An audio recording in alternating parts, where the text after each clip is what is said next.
2020년 경자년 새해가 밝았습니다. 하지만 새해 벽두부터 한반도 안보가 요동칠 조짐을 보이고 있습니다.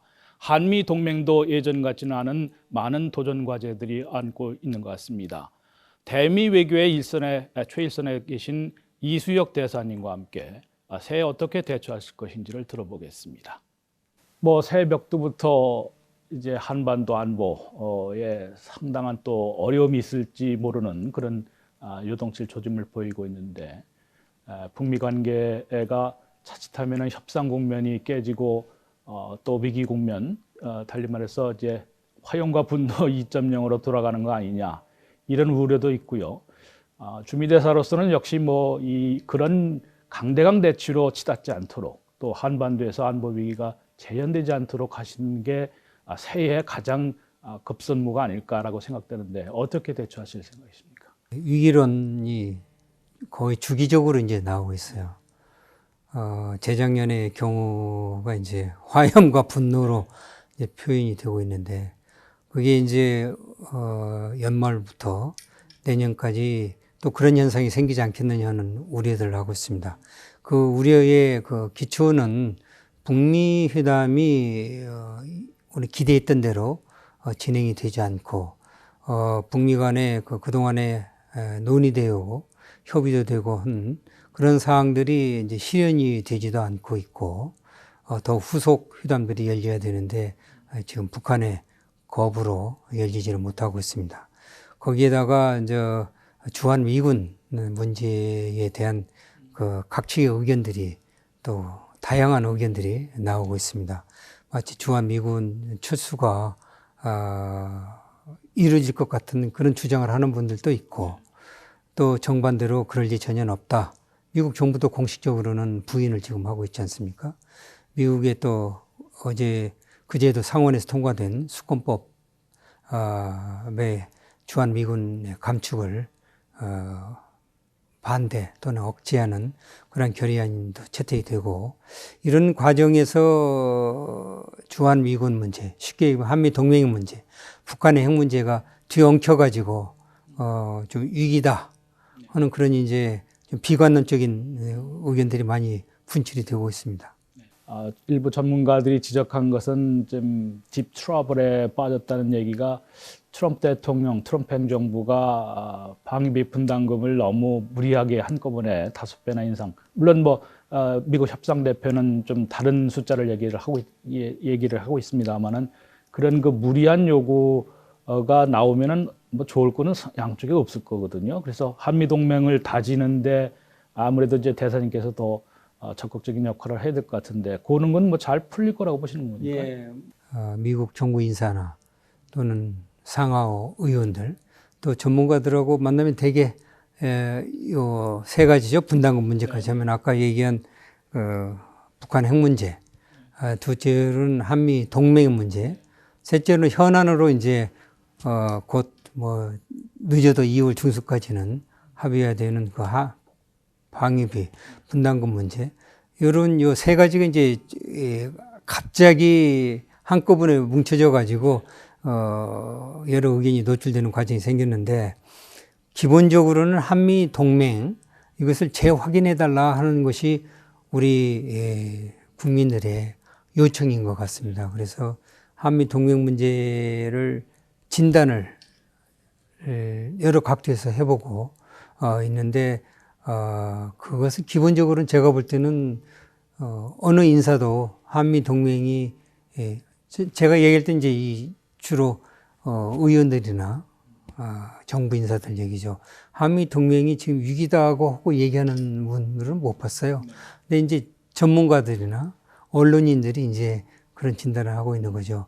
거기 좀 약간의 괴리가 있는데, 제가 여기 대사로서 이제 있으면서 한미 동맹의 중요성, 한미 동맹은 유지될 것이다 하는 그러한 그 주장과 의견을 계속 얘기하고 있고, 이에 대해서 부정적으로 얘기하는 미국 정부의 관리나 의원들은 없다. 그리고 그분들도 저 못지않게 한미 동맹을 강화해 나가자. 그리고 현재의 것이 약간의 그 갈등적 요소가 나오긴 하지만은 그것이 심각한 문제는 아니다 하는 그런 얘기를 하고 있습니다. 그래서 대사로서 한미 동맹 관계가 굳건히 발전해 나가는데 최선을 다하도록 그렇게 하겠습니다. 그래도 대사님께서야 뭐 여기 워싱턴에서 트럼프 행정부를 상대로 또 연방의회를 상대로 해서 위기 국면 강대강 대치로 이제 치닫지 않도록 막으시는 게 아마 제일 급선무일 것 같은데 구체적으로 어떤 보관을 좀 생각하신 게 있나요? 미국은 열린 자세로 북한과 융통성을 가지고 협상을 하겠다는 입장을 비건 대표가 많은 경우에 이번에 서울 가서도 그런 입장을 표명을 하고 해서 단지 북한의 이제 결정, 핵 문제에 대한 북한의 입장 결정이 우선 중요한 관건인 것 같아요. 북한은 여러 가지 미국의 국내 정치 상황을 보아가면서 또 북한도 북한 나름대로 또 북한의 국내 정세도 감안하면서 정책을 펴올 걸로 그렇게 생각을 하는데 우선 북미 간의 조속히 협상의 테이블로 들 나와가지고 협상을 좀 진행하는 것을 우리가 보기를 간곡히 바랍니다. 우리 정부도 뭐 북한에 대해서도 그런 입장을 자꾸 표명을 해오고 있고 미국 정부 역시 또 우리 한국과 똑같은 입장에서 북한한테 협상장에 나와라 하는 주문을 하고 있기 때문에 그 문제는 일단은 북한이 어떤 입장을 취하느냐가 이제 결정을 하게 되겠죠. 북한도 여러 판단을 해서 조만간 나오게 되기를 기대를 합니다. 한미 동맹 관계는 다시 얘기합니다만은 지금 언론이나 학자들이 얘기하는 것은 약간의 증폭시킨 현실보다 증폭시킨 면이 있기 때문에 지금 한미 간에 확인을 하고는 이런 과정에서 SMA 문제, 분담금 문제도 지금 협상이 순조롭게 진행되고 있기 때문에 분담금 문제에도 큰 걸림돌은 되지는 않을 겁니다. 올해 분담금도 뭐 우여곡절을 겪었습니다만 한미가 만족할 만한 그런 수준의 합의를 했기 때문에 이번 11차 분담금 협상 문제도 잘 협상이 진행되리라고 그렇게 기대를 하고 있습니다. 느끼신 바로 트럼프 행정부 고위 관리들도 대통령 이제 설명을 해서 설득하고 이제 그걸 관철해내는 그 사실은 쉽지는 않은 것 같이 보이는데 대사로서 이제 생각하시기에 어떻게 하는 것이 가장 효과적으로 해서 트럼프 대통령이 우리 한반도 안보나 평화 또는 이제 한미 동맹 관계에 가장 좋은 이런 해법을 내놓도록 할 수 있을지 어떤 생각하시는 접근 방법이 있으신가요? 예. 우리나라 대한민국의 그 국익을 관철시키기 위해서 정부의 정책을 충분히 이 나라에 설명을 하고 설득시키고 하는 게 중요한 이제 임무 중에 하나죠. 또 하나는 이제 주재국 정부의 입장이나 이런 것을 또 잘 설명을 듣고 또 본국 정부에 그걸 보고를 하고 관찰 보고죠. 그런 것도 또 중요한 대사의 업무의 하나입니다. 어느 정부든지 이 미국 정부가 들었을 때마다 새로운 대통령이 들었을 때마다 그 스타일이나 또는 기본적인 그 정책의 방향들이 다 다르기 때문에 그러한 조금 달라진 상황을 잘 분석을 하고 저로서는 이제 미국 정부가 무엇을 원하는지도 잘 알자.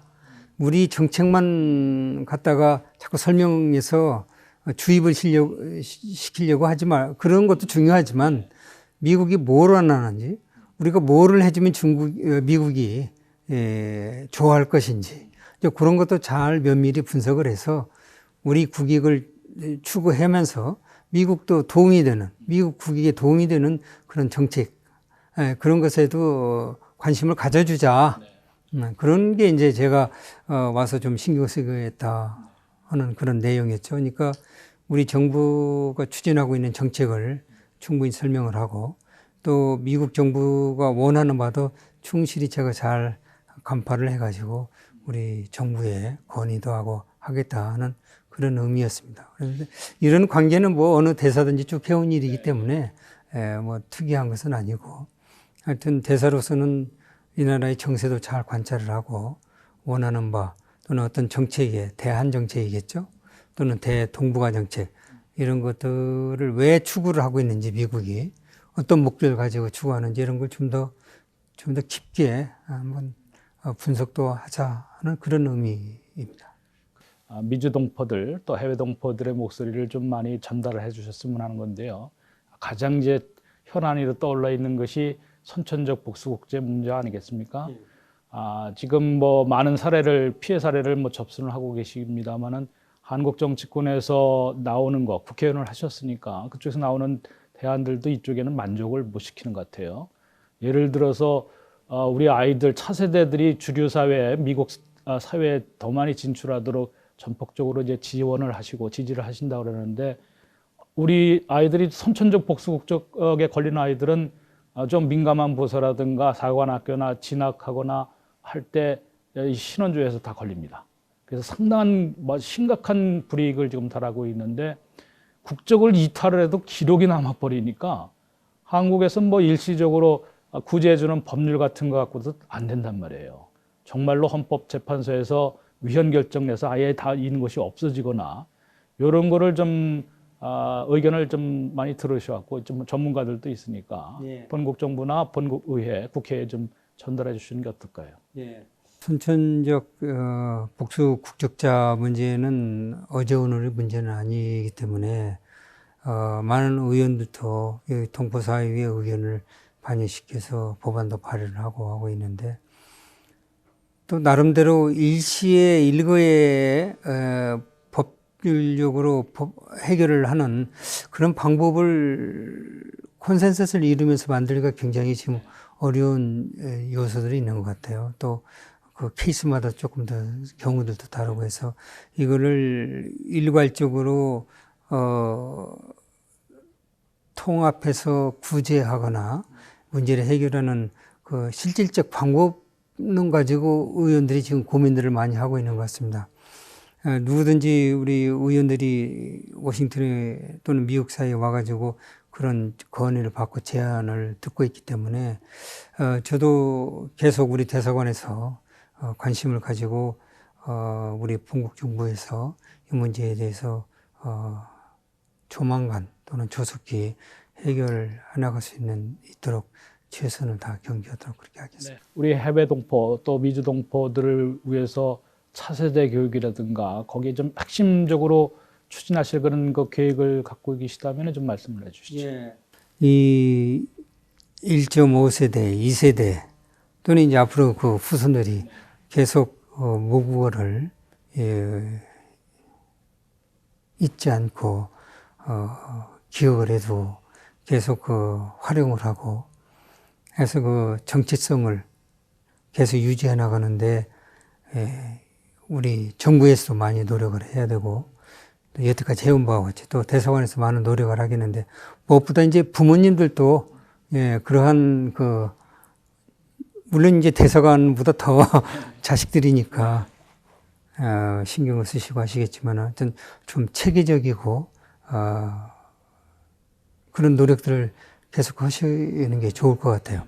그다음에 이제 실제 이제 앞으로 차세대들이 미국 사회에 어떻게 잘 적응을 해서 미국 사회에 큰 기여를 할 수 있느냐 하는 문제인데 그것도 이제 우리 모국어를 해서 그 아이덴티티를 확인을 하고 그래서 확정해 가는 것도 중요하지만 또 미국 사회에 적극적으로 진출해서 미국 시민의 일원이 돼서 이 미국의 사회의 일원이 된다 하는 것이 무엇보다 또 중요한 것 같아요.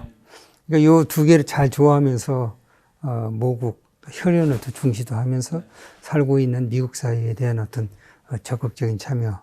그래서 어떤 뭐 소외되거나 그런 일이 없도록 해야 될 것 같습니다. 근데 이건 교포 사회가 더 단합을 하고 그런 부분에 더 신경들을 쓰셔서 어떻게 하면 차세대들이 미국 사회에 본격적으로 구성원이 될 수 있을 것인가는 노력들을 해야 될 것 같습니다. 우리 대사관에서 그 문제에 대해서 늘 관심을 가지고 미국 사회의 구성원에서 크게 기여할 수 있는 그런 기회를 많이 갖도록 노력을 하겠습니다. 네. 2020년 4.15 한국 총선이 있고 11월 3일에는 이제 대선과 이제 총선이 있는데요. 아무래도 뭐 한인 정치력 파워가 양쪽에서 다 이제 더 신장이 됐으면 하는 바람이실 것 같은데, 뭐 선거제도 한국 총선에 대해서는 뭐 인터넷 투표가 있는 것도 개선할 점이 아직은 좀 많이 있는 것 같아서 그런 이제 것도 좀 애를 써주시겠죠? 지금 이제 부재자 선거를 하게 되는데 참 물리적으로 이 미국이 워낙 또 큰 나라고 미국뿐만 아니라 뭐 이제 다른 나라도 중국 같은 데도 엄청 크고 해서 물리적으로 이게 그 선거를 실제 하는 데 있어서 예, 한국과 같은 현상은 아니기 때문에 뭐 인력의 문제 또 여러 가지 문제점들이 많이 있는 것 같아요.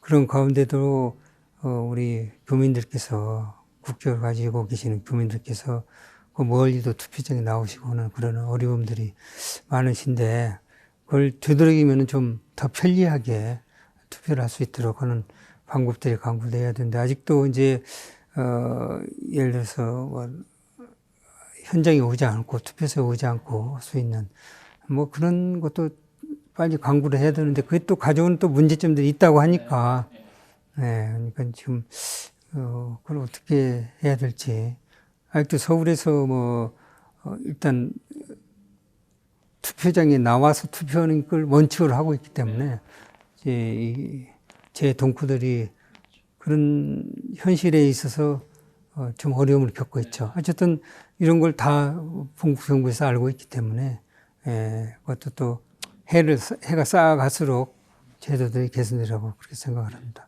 2020년에는 더 이제 막중한 임무를 갖고 대미 외교의 최일선에서 검토하시기 바랍니다. 오늘 말씀 고맙습니다. 감사합니다. 네.